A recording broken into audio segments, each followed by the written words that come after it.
Hello mga sis, aware po tayo sa online mga bilihin ng mga flat smart TV. Ayan po binili ko, 3 months lang gamit namin. Sabi 1 year lang daw, 1 year warranty.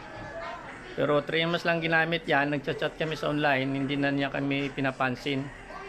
Bali dalawa to, iba siyang deliver. Ito yung picture niya, pakita ko sa inyo. Taga Quezon daw to siya.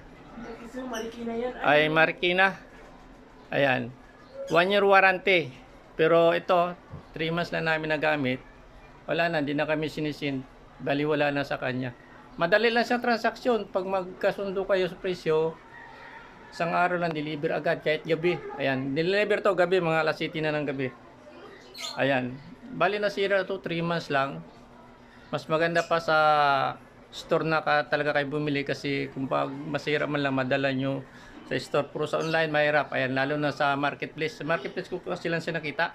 Ayan po, ito po yung kanyo profile picture. Ayan, pero hindi, pag mag-deliver hindi siya mag-deliver yung isa kapatid niya. Ayan po, para maging aware tayo sa kanya. Thank you.